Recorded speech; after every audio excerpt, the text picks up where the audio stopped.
네, 안녕하세요. 파이낸서입니다. 오늘 또 다시 한번 주식대전 컨텐츠로 여러분들을 좀 찾아뵙겠습니다. 오늘은 우리나라 엔터 업계의 그 탑4 기업이라고 할 수 있죠. 하이브와 JYP, 그리고 SM과 YG, 이렇게 4개 기업의 23년 실적이 모두 다 나왔습니다. 그래서 이 4개 기업의 23년 실적을 다 함께 살펴보고, 여러 가지 지표를 통해서 가장 매력적인 기업은 어떤 기업일지 함께 공부해 보겠습니다.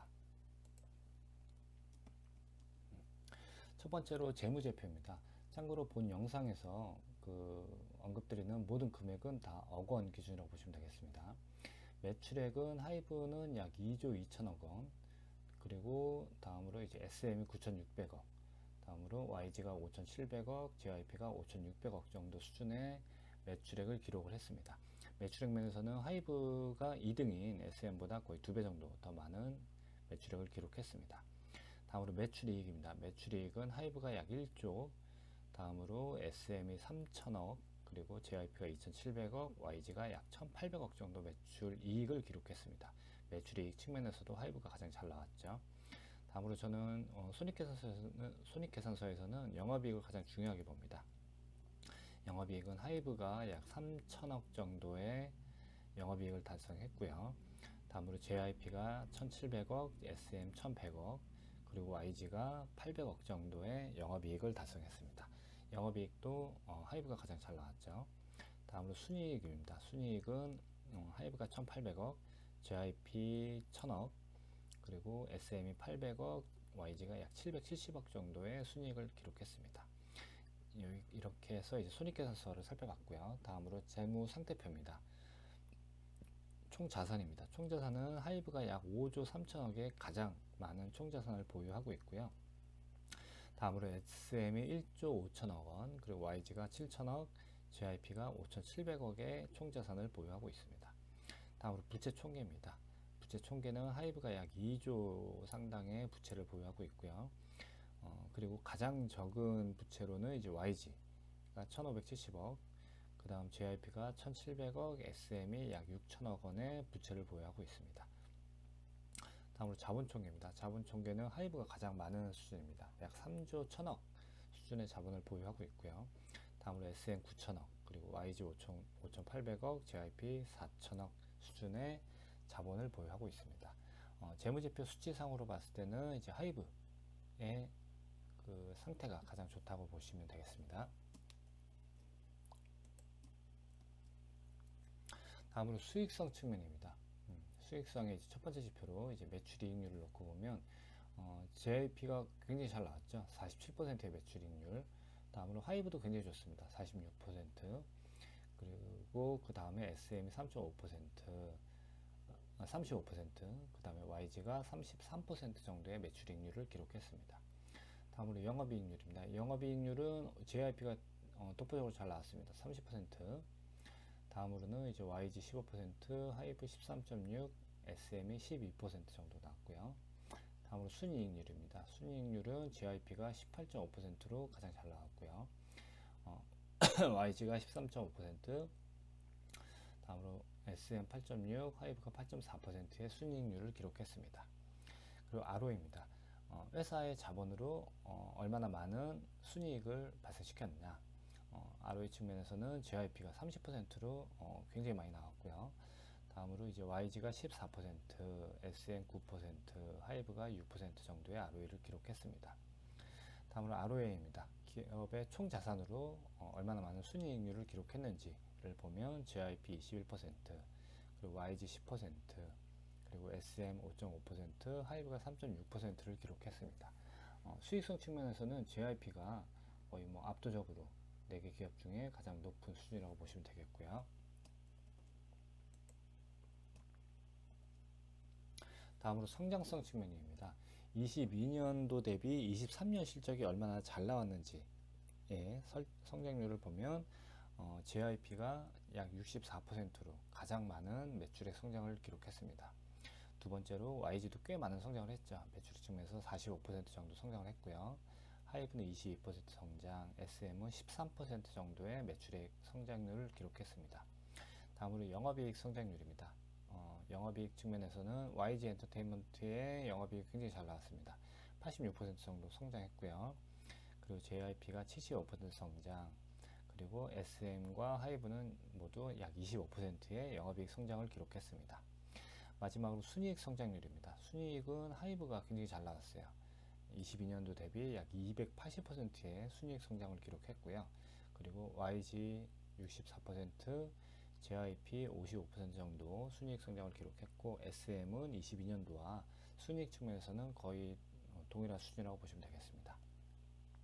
이렇게 해서 성장성 측면에서는 JYP와 YG 엔터테인먼트가 두 개 기업이 별점 3점씩 줄 수 있겠습니다. 다음으로 안정성 측면입니다. 기업의 일시적인 어떤 위기가 도래하거나 아니면 시장에 어떤 큰 위기가 닥쳤을 때 부도나지 않고 얼마나 잘 버틸 수 있는지를 나타내는 지표라고 보시면 되겠습니다. 부채 비율은 YG 엔터테인먼트의 부채 비율이 굉장히 낮습니다. 27%. 그 다음에 JYP가 43%, SM 69%, 하이브가 약 72%의 부채 비율을 보유하고 있고요. 이런 측면에서 보면 YG 엔터테인먼트가 굉장히 다른 기업들 대비 적은 부채만으로도 잘 운영을 하고 있다라고 볼 수 있겠습니다. 다음으로 유동 비율입니다. 유동 비율은 YG 엔터테인먼트가 가장 높습니다. 240%, 그리고 JYP도 거의 비슷해요. 239%. 다음으로 SM이 160%, 하이브가 약 107% 정도의 유동 비율을 보였습니다. 다음으로 당좌 비율입니다. 당좌 비율은 유동 비율 대비 이제 재고 자산을 빼고 조금 더 보수적으로 계산하는 기준인데, 엔터 4사 같은 경우는 다른 업종보다 재고 자산의 수준이 많이 높지 않기 때문에 이 두 개 수치가 그렇게 큰 차이가 나진 않습니다. 거의 비슷합니다. YG의 당좌 비율은 228%, JYP 223%, 두 개 기업이 독보적으로 높고요. 다음으로 SM이 160%, 다음으로 하이브가 약 99%의 당좌 비율을 보입니다. 이렇게 해서 안정성 측면에서는 YG가 가장 높은 점수를 줄 수 있겠고요. 그리고 다음으로 JYP도 거의 비슷하게 높은 점수를 줄 수 있겠습니다.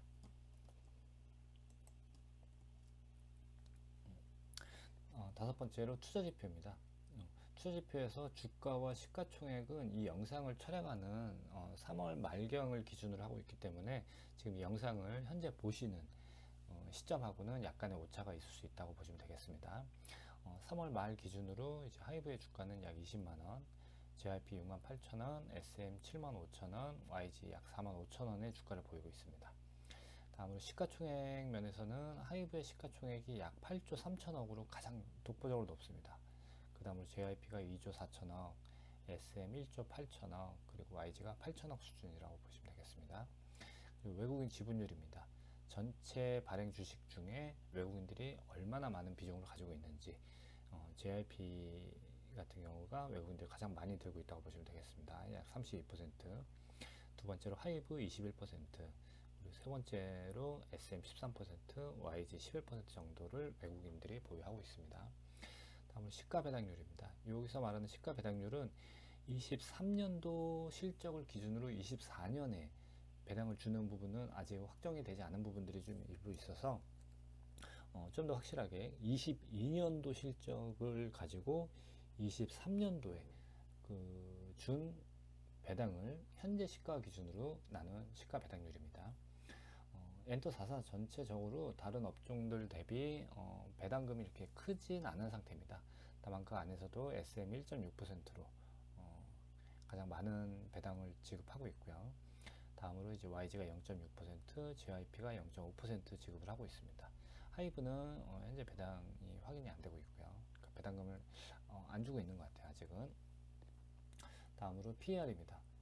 PER은 YG가 10.9배, 약 11배로 가장 낮은 수준의 가격으로 거래가 되고 있고요.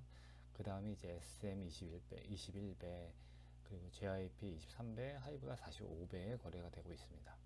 PBR 기준으로 놓고 봐도 비슷합니다. YG가 1.4배로 가장 낮은 수준으로 거래가 되고 있고, 다음으로 SM이 2배, 하이브가 2.7배, 그리고 JYP가 6.1배에 거래되고 있습니다. PSR도 마찬가지로 YG가 1.5배 수준으로 가장 낮은 수준이고요. 다음으로 SM이 1.8배, 하이브 3.8배, JIP 4.3배를 기록하고 있습니다. 이 PR, PBR, PSR 기준을 놓고 보면 YG 엔터테인먼트가 이 4개 회사 중에 상대적으로 가장 낮은 수준으로 거래가 되고 있다. 반대로 생각하면 오르게 되면은 가장 많은 상승률을 보일 여지를 가지고 있다라고 뭐 해석을 할 수도 있겠습니다. 이렇게 해서 투자 지표 측면에서는 SM과 YG 엔터테인먼트가 별점 3점씩 줄 수 있겠고요.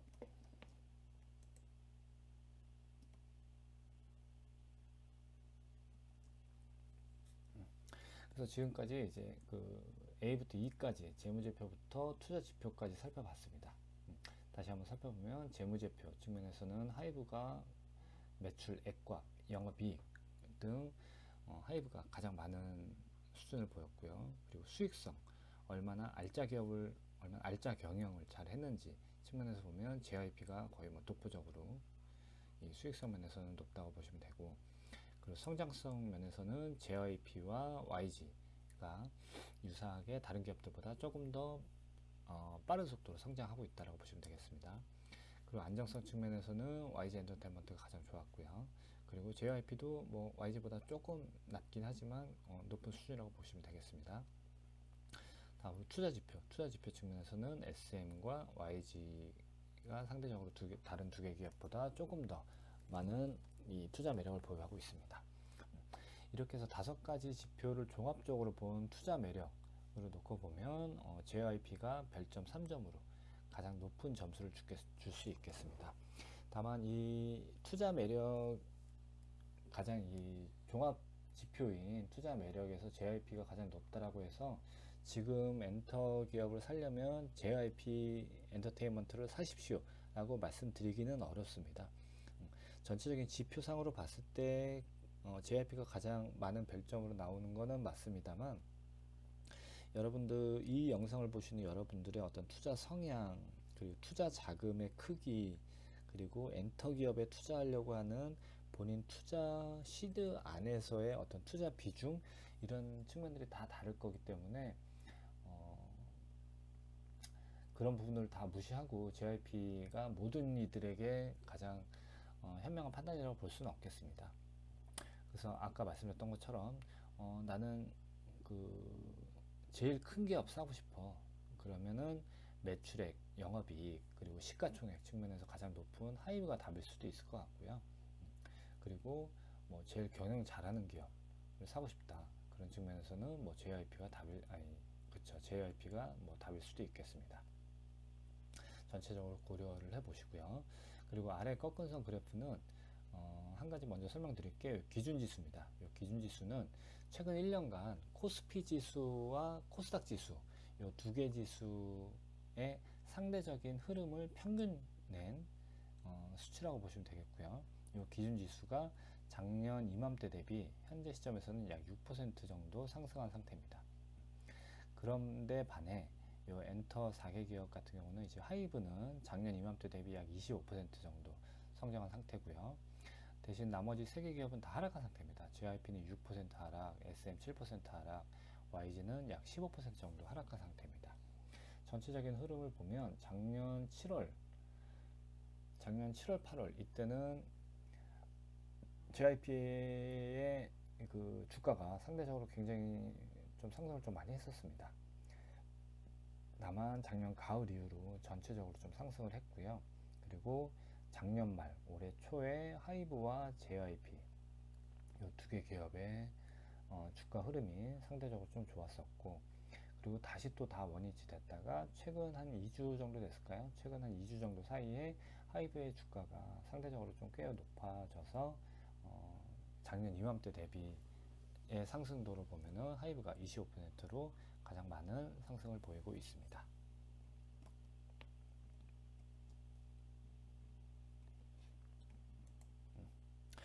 네, 이렇게 해서 23년 실적을 기반으로 그 엔터 4개 기업의 투자 매력을 전체적으로 좀 살펴봤고요. 마지막으로 제가 그 투자 관련된 책을 그 좀 많이 보는 편입니다. 그래서 그런 투자 관련된 책을 보다가 좀 귀에 담아두면 좋을 그런 문구들은 따로 좀 기록을 해두는데, 그런 문구들을 가끔 생각날 때 하나씩 여러분들께 좀 전해드리겠습니다.